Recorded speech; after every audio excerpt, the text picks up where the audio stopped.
Finding bliss with money? What? Welcome to the Joyous Expansion Podcast. I'm your host, Dupree, scouring the globe to bring you stories of courage, passion, and resilience. If I could sum up this podcast into one word, I would use empathy. Now let's get inspired.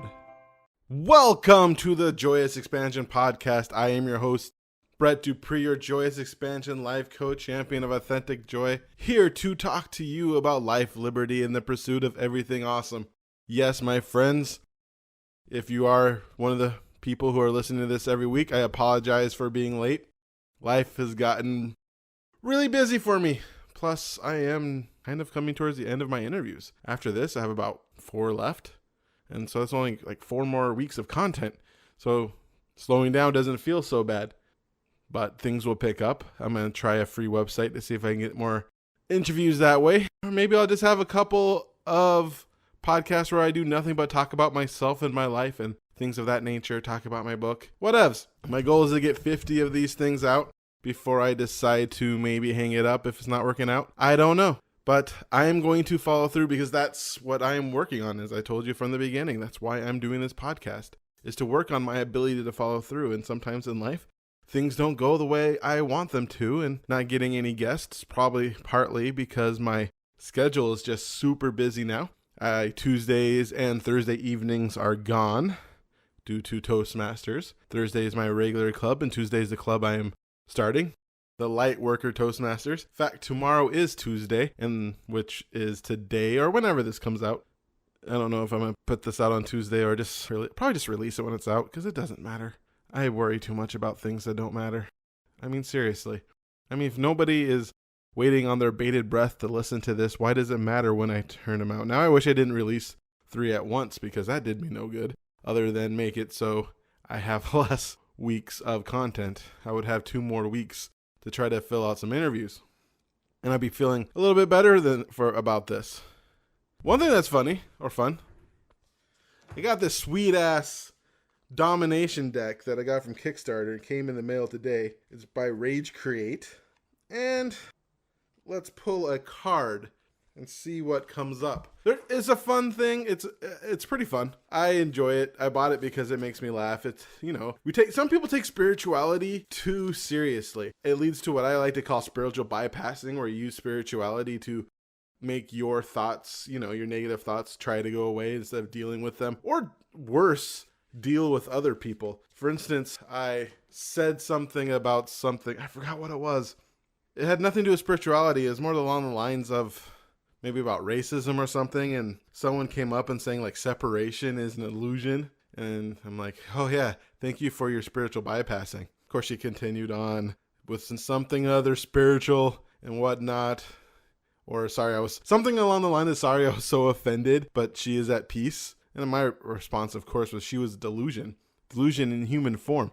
There's no more annoying egos than the spiritual ego. Spirituality is not something to throw into somebody's face. That's why the Gnostics aren't around anymore. They used to walk around telling people, do you know God? But not in the way that you know God. Do you know the God within you? And just try to shove it in people's face all the time. That's freaking annoying. That's not what spirituality is for. And spirituality is also not to feel superior to another person. That's just another form of ego. Spirituality helps you, when you do it correctly, in my humble opinion, or at least for me, is personal development is a personal thing. Spirituality is a personal thing. And it's not supposed to make it so you take yourself out of the world, because we're part of the world. We are part of this planet. Even if we are spiritual beings from beyond the stars, or spiritual beings having a human experience, that human experience is part of the planet. That spirituality is still part of the planet. Everything's part of something. We're all one big whole, and to deny the negative is to deny everything, and to try to get somebody to deny their negative feelings. And what do we get? I exercise and expand my happiness muscle to beastly levels every day. It's easy to feel like happiness is elusive. You feel incredible and confident one day, and then unimportant, unattractive, and depressed the next. Before you know it, you end up slamming a bottle of wine and a tub of ice cream to help numb the gloom. But just as people transition from unhealthy and overweight to healthy and fit, you can exercise your happiness muscle and build a life of smiles. with the tiniest practices of gratitude and mindfulness and focus on what truly lights you up, you can turn yourself into the Hulk Hogan of happiness. The army of sadness cannot break down your fortress if you're kicking their ass every day. How fun is that? Rage Create. I'm going to have to read those every morning for a while until I get bored and buy the next deck, which I believe is Patch Tarot from Spirit Science. I have my dragon deck up there. So many decks. What can I say? I'm a spiritual dabbler. So Tuesday, that is my birthday. August 28th, my birthday. I know they tell you not to tell people your birthday because that allows them to more easily steal your identity. But I'll tell you this, my friends, if they really wanted it, they got it. If they really want your identity, there's really nothing you can do. Well, I guess there's a lot of things you can do, but it's expensive and time consuming. I'm going to be 40. 40 years old. The big 40. Yes, I remember when 1999 and we were going to party like it seems so far away, and 2000 was going to be the end of the world, or 2012 was then going to be the end of the world. I don't even know when the next end of the world. I think there's 2030 is when that comet gets close enough to hit the Earth, if we don't destroy it already through climate change. Yes, I believe in climate change. But we'll see. But 40, that is such a big number for me. See, when I turned 30, I was just starting this. I was 26 is when I decided to change my life. I was 26 years old, and I saw my life, and I was closer to 30 than I was 20. And I just had to change. I did not like where my life was. I was afraid all the time, consciously anxious. I didn't recognize, like, my stomach was constantly tight. I remember the first time I tried to breathe through my stomach, and it was crazy. I could just feel my muscles just tightening. But that's how I was all the time, constantly thinking that people don't like me, constantly thinking that at any moment I'm going to lose my friends, constantly wondering if I'm going to lose my family, constantly knowing that even if I ever had a girlfriend, there's no chance in heck she'd want to stay with me. I was so alone. So when I turned 30, I was really early in my personal development to the point where I was happier than I ever been before. I was able to invite friends and family together and have a wonderful party. And this year I'm doing nothing. Well, I did a little. I told people it was my birthday and they come out, and a few people who come celebrate. Generally the people who came to that, none of my friends and family showed up, which is fine because I gave like 12-hour notice. But it doesn't matter to me because I don't need to be celebrated in that way. I'm celebrated a lot, almost every day. And plus, tomorrow is my Toastmaster Club, and there'll be a little celebration for me at the new Toastmaster Club that I'm trying to create. That should be fun. I'm going to speak, on what it means for me to 240. Like I was saying before, if you've been listening to previous weeks, 40 was not, I was freaking out. I mean, I was looking at my life and noticing what wasn't going right. That I'm still alone, that I'm not in an amazing relationship, and I think I'm a pretty cool guy, and it can make someone happy. But I'm still a slob. I mean, look around this place. I have a friend coming over on Friday, and I think to myself, luckily I have enough time to clean maybe for Monday. And I also, do I have enough energy to clean as well? Because I'm so fat and so out of shape. I feel like if you look at my life from the outside, I just look like a loser. I mean, I drive a Hyundai hatchback that doesn't even have automatic locks. I live paycheck to paycheck. In fact, one of the most exciting things about my next paycheck is I'm not going to go into the negative when I pay my rent. I think I've done that like twice in the last 3 years, ever since I got no penalties for overdrawing my account, other than just a line of credit. Yeah. So that was really building me up. Or not building me, I was really putting myself down, thinking about all the things that I've not handled yet. I mean, I got joy down, I got ability to talk to people, ability to speak in front of crowds, all these amazing things.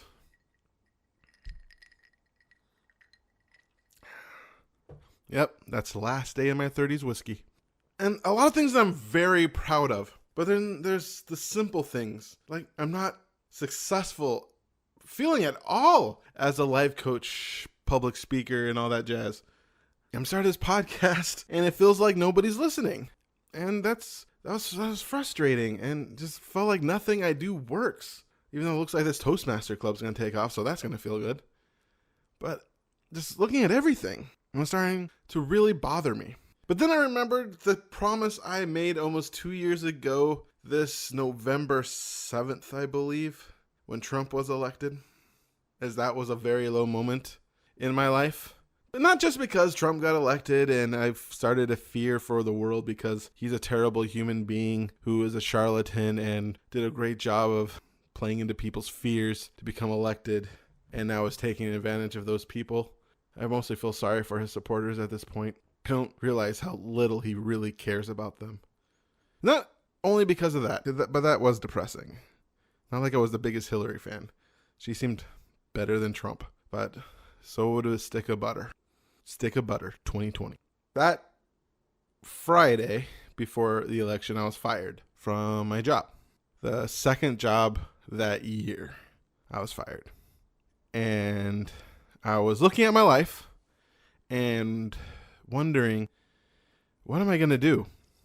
Because when I started that job, I had to borrow over $3,000 from my grandfather, and so I could get to work and pay rent and pay everything, because I ran out of unemployment. I ran out of money. I just got that job, and that job was going to be my savior.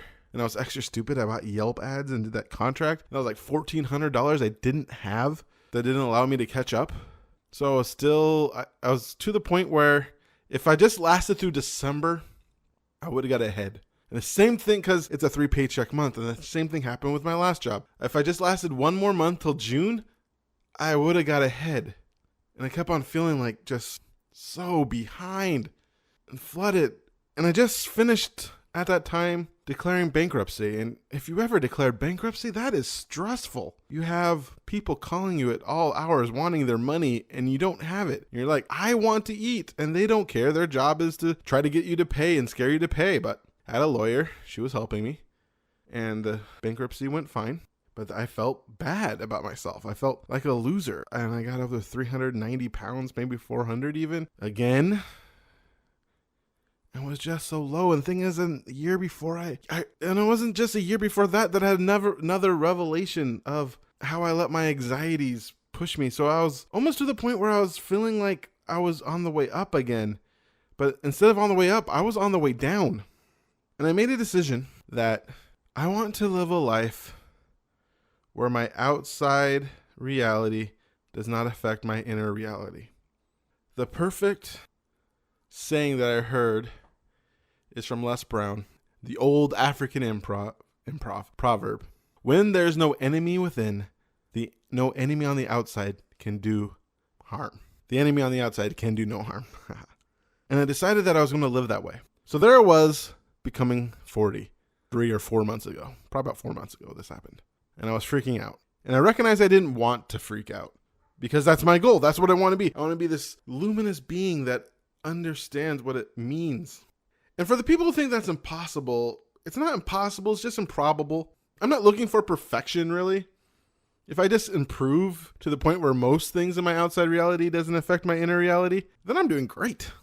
But as Viktor Frankl said, between stimulus and response, there is space, and within that space lies all freedom. That's a condensed version. I believe the next one is choice, and within that choice lies freedom. Something along those lines. And as long as I work towards that. And so I went to this meditation. It's meditation I've been going to for about 2 years now by my friends, the Ophovens. If you're in the Seattle area, look up, I don't know if she does, Liz Ophoven at Yoga Smith Studios. They do it every, I believe, third Friday at 7 p.m. Hopefully start up again in September. They're taking the summer off. But I've come to rely on these meditations. They're cacao ceremonies using sacred cacao. And the idea behind it is chocolate is a heart opener. It increases blood flow while at the same time lowering your blood pressure, because it actually dilates your arteries, your blood vessels. That's the word I'm looking for. And it also increases blood flow. And you feel really good. And then you do a sound bath with these crystal healing bowls. And I've just had just wonderful experiences. I love group meditations. For some reason, just put me in a group of people meditating, and that's where I have my best ideas. So I was in this meditation, and I had one intention. How do I make my 40th birthday not bother me so much? And during the meditation, something came to me. And it was really the same thing has been coming to me over and over and over again ever since I've made this pledge. And I'll never say it's easy. And that pledge is to live from heart and to truly live from my heart.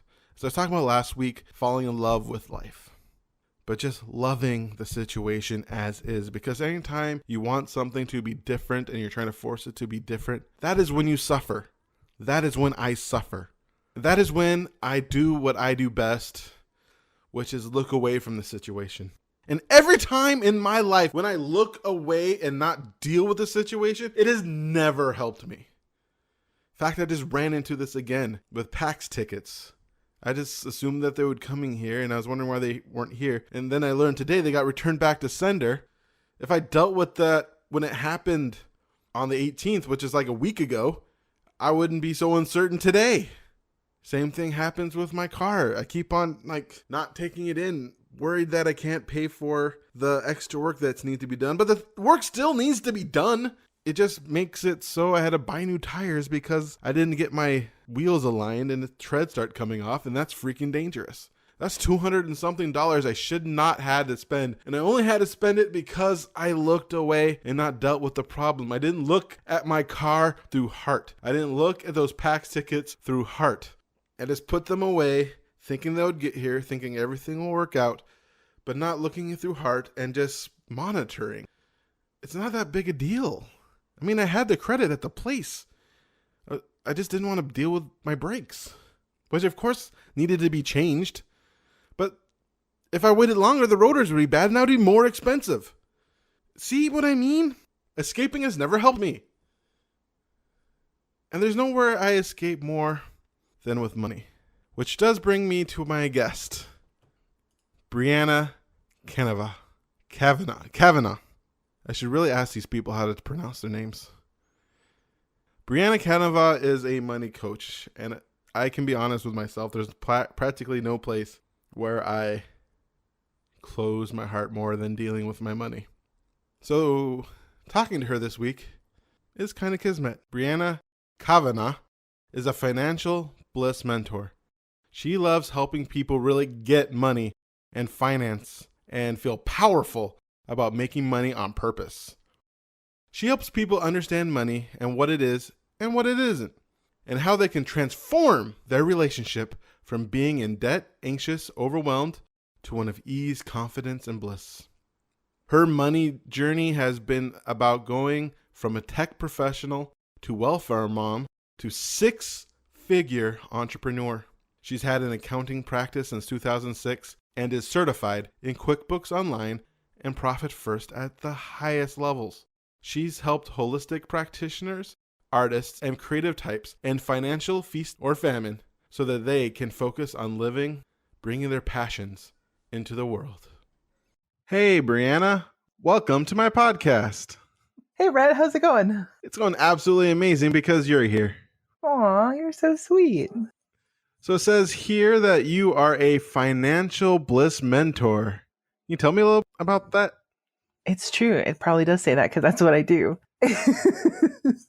I chose that title, right? I'm one of those people who self-titled myself. And I chose that title with the intention that I would use my joy and my love and my playfulness, both in the world and about money, to help mentor other people to have a more joyful relationship with money. That was my intention. And it turns out that is actually a lot of what I do, though it has become dramatically more complicated than that. What I do is I actually run multi-company business. So I run a bookkeeping firm called Bliss Your Bookkeeping, and where we do the bookkeeping for small businesses, mostly businesses under about 6 million gross receipts. And I also run a consultancy called Bliss Your Money, where I do financial consulting, financial coaching, really, like helping people walk through the emotional side as well as the practical side of their relationship with money. Mostly business owners and primarily women, though these days I work with people all over the gender spectrum, but a lot of my clients are still primarily women. Cool. How did you get started in working with people with their money? That is a great and terrible question. The answer is that I used to work in tech, which is a far cry from running an accounting firm. At some point, I was working in tech and I lost my job. Actually, in the tech bust of 2002, I lost my job. I was coming out of a tech job. I had a 401k and I had some savings and then I was unemployed, and so I got unemployment. I thought it would all be fine because I had a good paying tech job. So, I applied for lots of jobs, and while I was applying for lots of jobs, and I mean like thousands of jobs in a year, I was on every job site available. I talked to recruiters. I went and did temp work. I did everything I could imagine. And I just couldn't find a job. After a couple of years of this, I'd spent everything that I had. I started with my unemployment because that's the right way to do that. And then, my savings and then my 401k, such as it was. And then there was nothing. And I found myself on welfare, which is not what you want your accounting person to say is, oh my God, welfare. But that is what happened. And I had to figure out how to get myself out of that hole. And being sort of slightly overeducated woman who grew up in a sort of upper middle class environment, what do? You study it, right? I went and started working for a policy advocacy organization, worked on doing analysis of the California state budget. I helped write legislation to change it and help support welfare moms and being able to get education and get off welfare. And that was, my way of helping to figure out my own stuff around money to both do work and to understand what was happening there. That didn't pay all that well, actually. So I ended up doing other things on the side, essentially. And one of the things I started doing after people knew that I did all this policy work is they were like, can you help me with money? And I was like, no, I don't think so.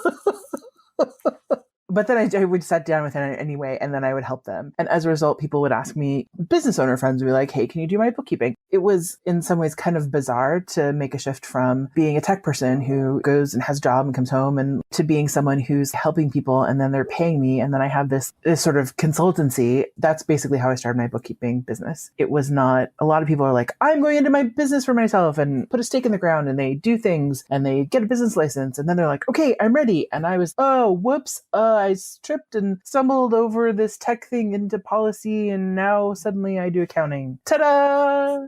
That's very interesting. Honestly, that story is probably more common than we think in the sense of falling on your face, because I fell on my face many times in starting and running a business or being in technology. I actually graduated in 2002, which was great. Time to not find a job. Yeah, it was a crap time for the tech industry, for sure. It seems to be better now. It's infinitely better now than 2002. That's for sure. Yes, that's also a joke. So I'm curious, you got to the point where you ran out of savings and then you got put on welfare. Uh-huh. How did that feel? What were your thoughts behind that in that moment of your life? Oh, that was shitty. Right? Like, one day it had been getting closer and closer. I'm like, I don't know what to do. And, I'm going to have to feed my kid and myself. And I was a single mom and we had lost my son's father, or at least we thought we had lost him to heroin. And then years later, he turns up again. But in this moment, it's just me and my son. And so I'm like a hardcore single parent. I don't have any family nearby. I basically had to figure it out. And there was this moment where one morning, it's like I've been toughing it out and being like, okay, well, we'll buy less things and cut the budget and cut the budget and cut the budget. And eventually, like, there's nothing to cut, right? Like, you get to a point where you're like, okay, this is it, right? And so I woke up one morning and I was like, okay, we are actually out of food. How am I going to feed my son today? Which is, as a parent, it's terrifying. Right? Okay, I don't know how I'm going to feed this being is completely dependent on me and I have to do something about this. And so I looked up food banks and I went over and got some food from a food bank and fed my son. And it was also one of those moments where it's okay, never again. This is not a thing. This is not an okay thing. That was a moment. That was one of my turning point moments. I feel like people are like, they want to say, oh, there was just this one moment. But my experience is that making change, especially the kind of change that it takes to deal with things like money or your health or turning around a relationship. It's not a one-time event. Oh, I had this insight and then my life was better forever. It was like, oh, I had this insight. Oh shit, I have to do something. And then I have to take action on this basically every day for the rest of my life as a result. It has gotten dramatically easier. Don't get it twisted about that. But it's definitely, you have a relationship with money your whole life. Sometimes it's bad and sometimes it's good, just like your relationship with your family or your partner or whatever. But there's not really a time when you can just kind of look away from your life and never look at money again. And that's definitely one of those things that I try to impress upon people. Your relationship with money, just like all of your relationships, is a practice, and day to day, every day. That's the practice of looking at money and tracking your money and paying for things and, deciding what your values are and having money in alignment with your values, or noticing when you're out of alignment with your values and noticing when there's plenty of money or when there's not enough money, and just being in this constant conversation with yourself and hopefully the people around you in your community about money and how that works. That reminds me of not too long ago when I was at one of my lowest points. I declared bankruptcy or was in the process of declaring bankruptcy. And this was actually to the point where I got a job. but I looked at my finances and I realized I did not have enough money to feed myself, pay my bills, pay rent, or get to my job. And I had to ask my grandpa for money, which luckily I had that option. And even though that was the last option I ever wanted to do, and I just remember calling my dad and practically just probably couldn't hear me. I don't know how much he could hear me freak out on my end. That was just one of those moments. It's just something about those moments that bring this clarity. They bring things into sharp focus. That's right. And that's what your moment was like a little bit. Yeah, one of them for sure was definitely that. And I think there have been certainly other moments, but one of the big turning point moments is definitely there. And then there are other moments, things like sitting in the welfare office and looking around and being like, okay, nobody here looks like me. It doesn't, and I'm like, okay, so what's happening? Why am I here? How did I get here? And just noticing that, people who are on welfare are in all kinds of different ways, right?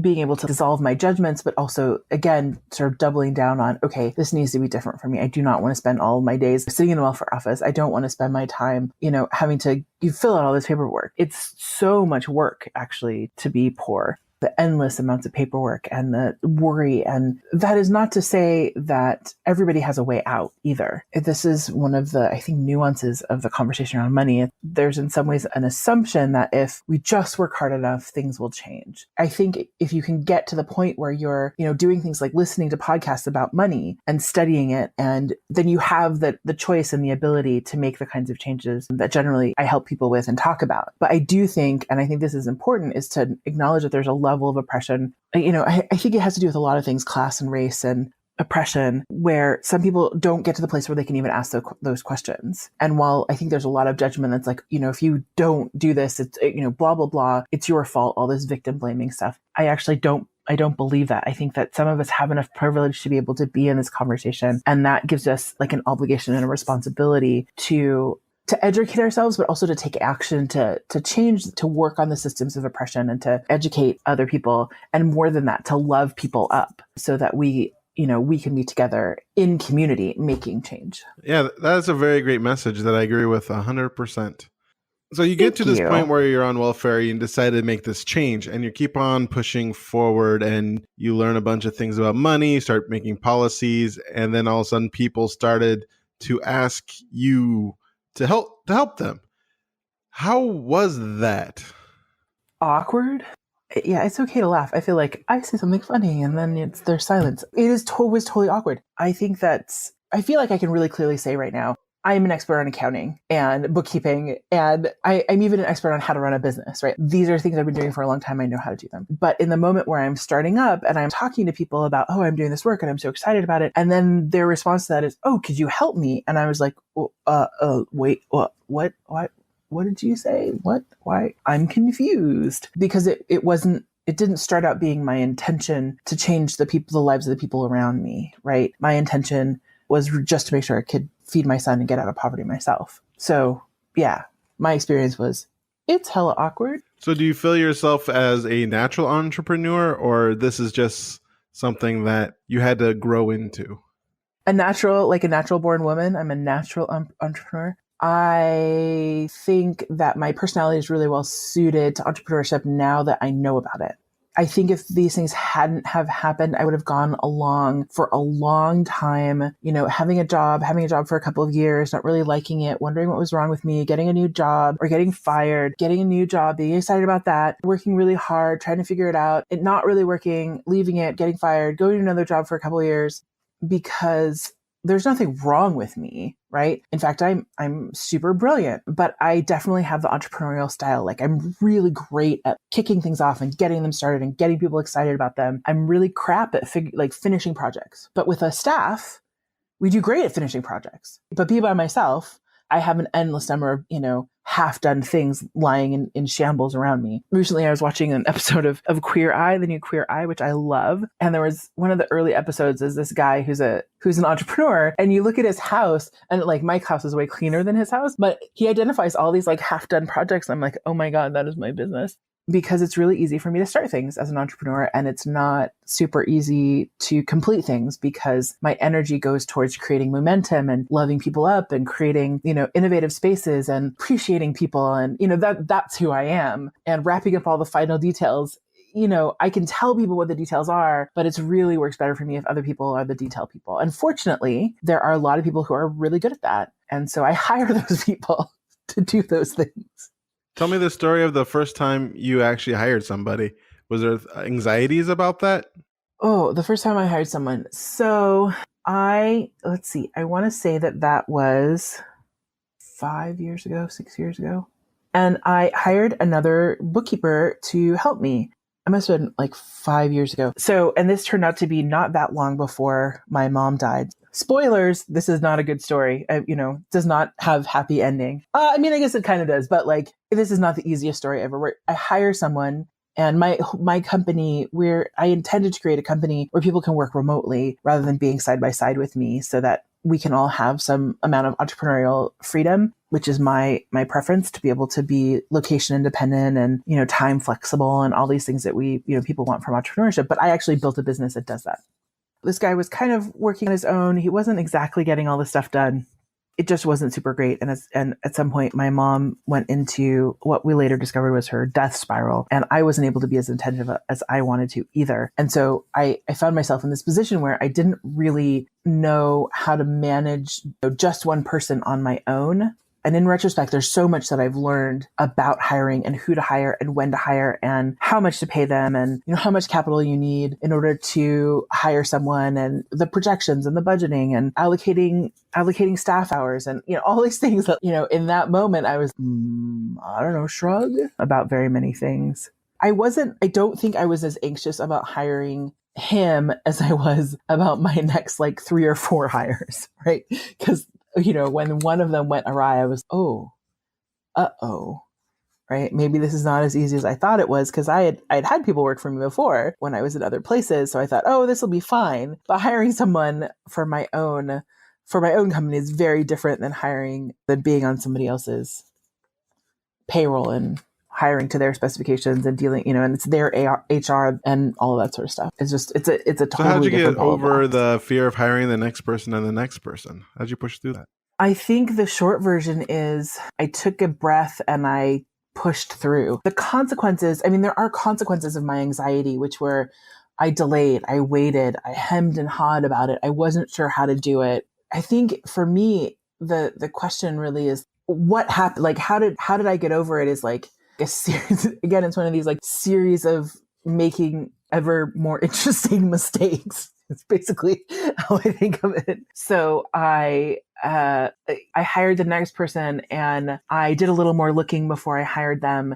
And I had a little bit of a job description when I hired them, rather than just being oh yes, bookkeeper, please. And having that be the job description. And then I think fast forward, I just hired a new assistant who does admin and who assists me and basically runs around and does all the things that I want them to do, which includes everything from marketing to kind of customer service.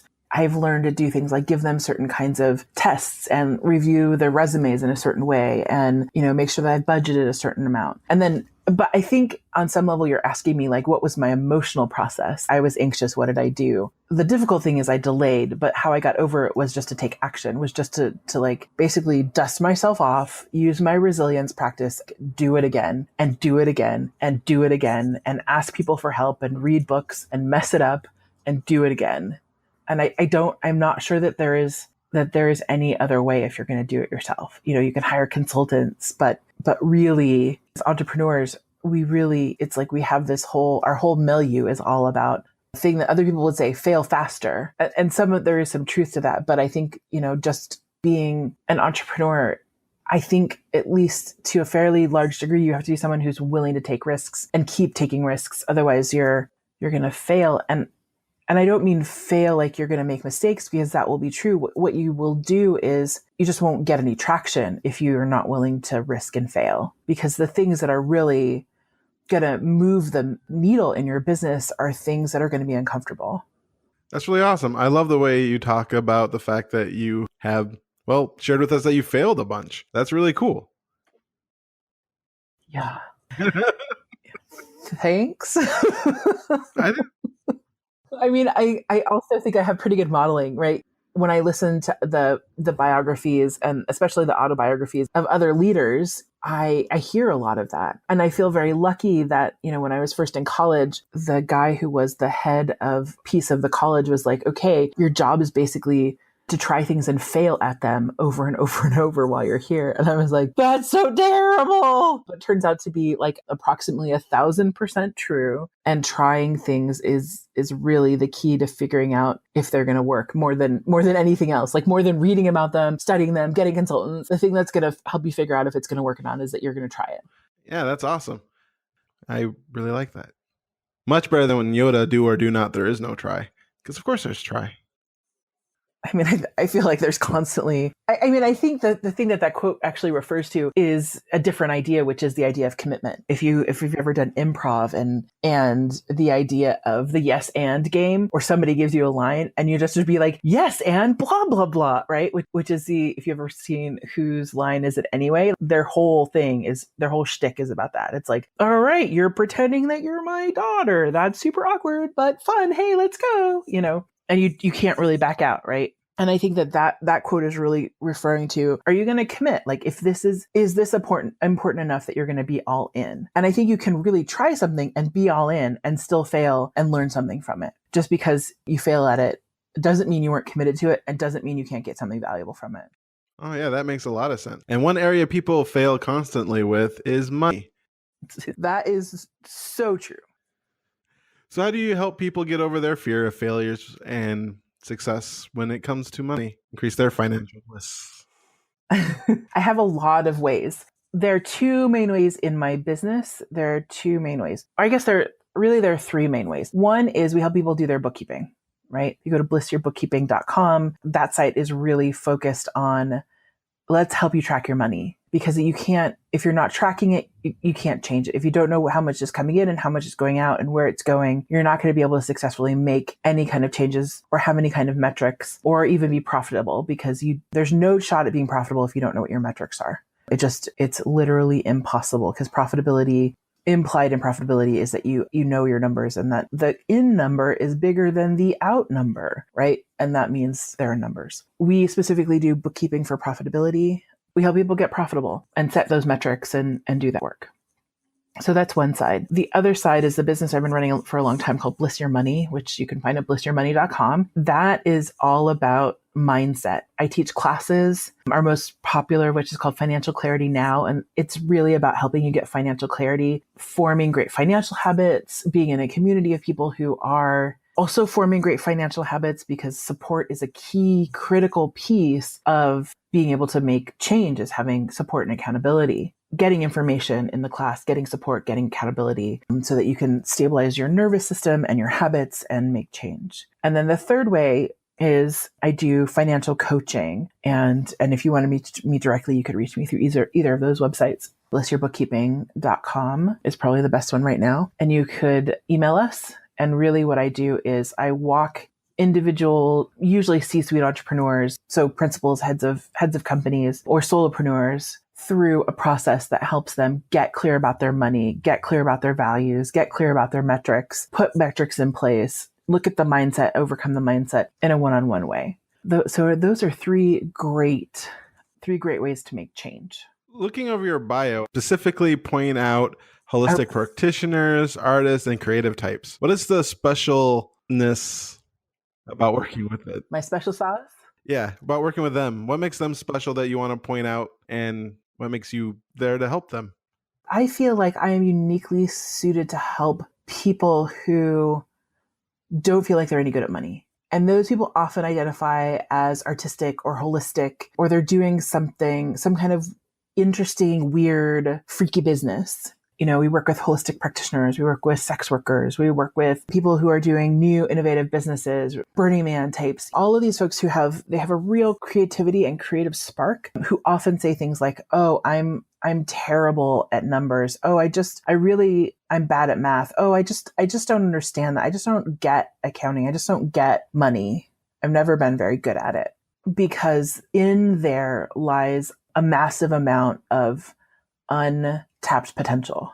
because those folks, the creative folks, have a lot of ability and capacity actually to change the relationship with money, because the creative force is one of the most powerful forces, right? Creativity is the power to create. It's the power, it's the power of life. So there's a massive potential and capacity to create change. And a lot of that just comes from the mindset of deciding that money, it's okay to have money, deciding that it's okay to be creative in the world, that it's okay to feel like you deserve money and to ask for it. And, it's okay to decide that you want wealth and money isn't evil. And it's okay to have a business. And just because you have a business and are making money doesn't make you an evil capitalist. There are all of these. You can be a feminist and have a business. And I think that there's a lot of myth, a lot of mindset stuff, a lot of media that's like, oh, you can either be a good person or you can be a business person. But the truth is that innovation and creativity, our capacity for innovation is directly related to our capacity for creativity.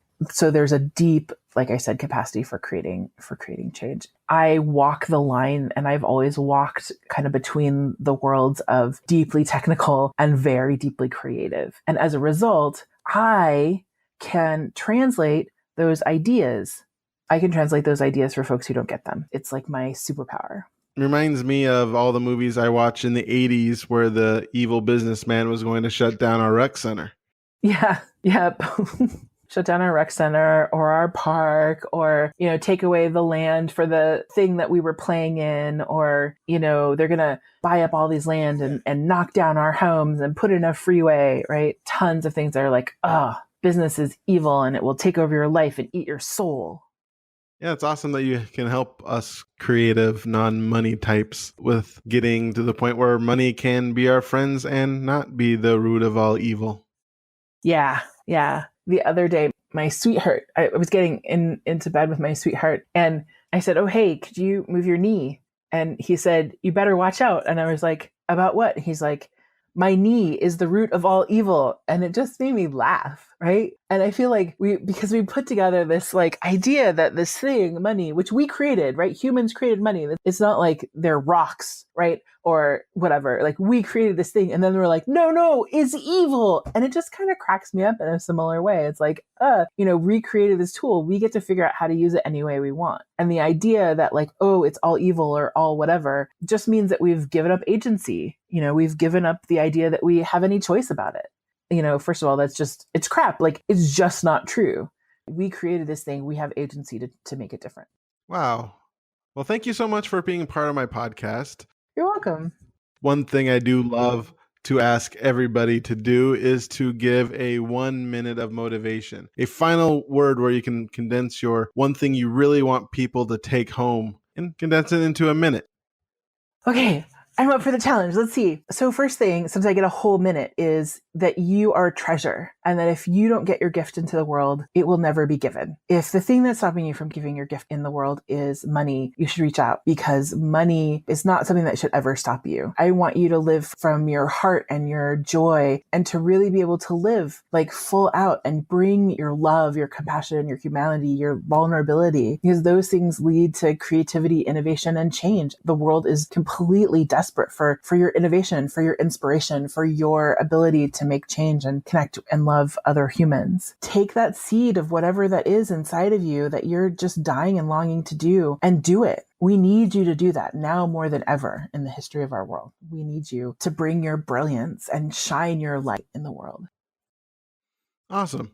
That is a great message. Thank you so much for being on my podcast. I especially loved your story. I liked how, you, like me, couldn't find a job in 2002, and that led you down to a path where you got to the point where you hit rock bottom, but you're able to, through determination and help from others, be able to pull yourself back up into a situation where you get to help others. And I especially love the part where you talk about how there isn't just one magic moment, that life isn't this one magic moment that this thing changes my life forever, and then after that it's hunky-dory. No, it's a bunch of little moments, a bunch of little turns, if you will, to get you on the path where you are today. There's no need to look for that moment for ourselves, because it's already happened and there's be plenty more in the future, and how you utilize failure and continue to fail to learn how to succeed and to learn from it. I like the part where you say, where you fail and continue to fail. I mean that in a good way. I want to say one thing about this idea, which is just that there is an underlying practice, which is that you'll have a relationship with money for the rest of your life. Every moment you can decide to make your relationship with money different. And so the many, many moments that we have, there's always potential to create something different. So you're exactly totally 100% right. And you're very funny. Thank you. Thank you so much for being on my podcast. I really appreciate you. Thank you. I am delighted to be here. It's always nice to talk to you. Wow. What an interview. I hope one of my many moments is listening to each one of these interviews 3 times. Because again, I listen to these 3 times. I listen to them when we do them. I listen to them when I edit them. And then I listen to them once again to both verify that things are good and also to make sure I have something to say during this part. Kind of want to apologize because my first part was so long before I got to Briana's interview. And I really loved her story. I'm noticing a theme in just 9 interviews. Something along the lines of people who do not know what they go for in a career, and then circumstances lead them to another career. And a lot of that stems from being open and honest and all those fun things. And just going with the flow and taking advantage of opportunities that align with us or for them. Kind of reminds me of the law of attraction, how they say, especially Mike Dooley, the brother of Andy Dooley, the vibration activation guy. His brother was in The Secret and Infinite Possibilities. But he says over and over again, don't deal with the accursed hows. Because when you put the devil into the details of how exactly you're going to get to where you want, you shut yourself off to opportunities that may align with your desires and your dreams. That going for your dreams is great, being focused and going forward and just being awesome and loving life and just saying yeah. At the same time, if you're over-focused on your dream, you will shut yourself out to other opportunities. If Briana only said to herself that I am in software, I'll only do software. Software is all I can do. And then only looking for jobs that allowed her to do software, not even opening herself up to other opportunities, or just viewing that opportunity as a puzzle piece. And that's the only piece that will fit in her puzzle in life. And thinking to herself, I'm only do this now until I get back into software, and then pushing to get back into software once. And not really telling anybody when someone asks that I don't do that. I'm in software. I'm just doing this to pay the bills at this point, but then I'm going to go back to software. If she only put herself into that hole, pigeonhole herself into that way, she would never be the 6-figure entrepreneur she is today and succeeding like an awesome person who's doing awesome. Couldn't think of something better than that right there. But that's still pretty good. Who doesn't want to be an awesome person doing awesome? I know I do. Pop for doing awesome. So yeah, I really like that part of her story about how she worked hard, failed, and then ended up succeeding by just continuing on her path. And when people asked for help, and she saw an opportunity and turned it into a business, and now she's thriving, and that's awesome. I just love stories like that. Stories that show there's not one way to success. It's not a formula. People want to make a formula, but the reality is, well, yeah, there's some formula. Be open to opportunities, continue to push forward, always learn, always strive to get better, and then you'll increase your chances of making it or finding something that you love doing and helping people. And I think service is important. One thing I thought came off in Briana's interview that I always think is important is her desire to serve and help others, and especially helping people who, well, need it. Because I can tell you, a lot of the intuitives and spiritual people out there aren't exactly the best with money. So I'm sure she probably had to get creative in how they could pay her sometimes. Well, I don't know. I don't want to put that on her if she's never done that. But that's an interesting crowd to go for. Because they're not always the richest. I mean, if she was going for investment bankers and people like that, especially. But I don't know. I didn't really go into that much of her business. But at the same time, it's just her heart for serving. And that's my actual point. So if you want to get in touch with Briana and be a part of her mission, which her personal mission is to end financial strife in the world, starting with the United States. She has a vision of financial peace and social change that flows from that. And her work is based deeply in loving herself yourself and having compassion for yourself first, then doing right by yourself, your partner, your family, community, and the world. She works to end entrepreneurial isolation and is committed to helping people get their money out of their way so they can live their passions and make the world a better place. So if that sounds like a person you would like to work with, she has a website, www.blissyourmoney.com, and check her out. She has a lot of resources there for you to check out, and even a free gift, the 77 money leaks and how to stop them right now. If you have leaky money, you know where to go. Thank you again for listening to the Joyous Expansion Podcast. I am your host, Brett Dupree. That's Brett Dupree, the champion of authentic joy, catalyst of transformation, here to thank you once again. If you have any questions or you have any comments, just email me at brettdupree.com. Brett Dupree at joyousexpansion.com. That's BRE 2 T's, DUPRE 2 E's at joyousexpansion.com. You can also check me out at joyousexpansion.com.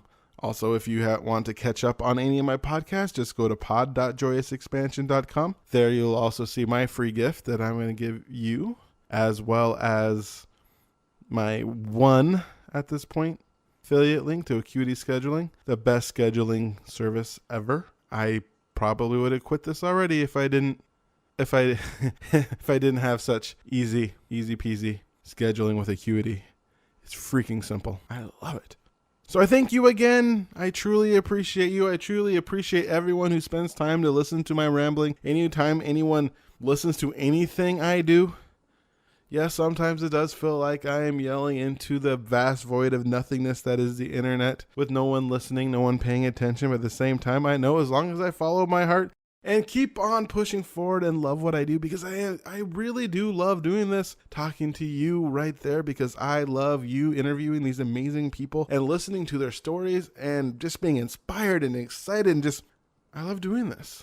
So I hope I do keep my word and continue to do at least 50, because, man, it is so much fun. I love you.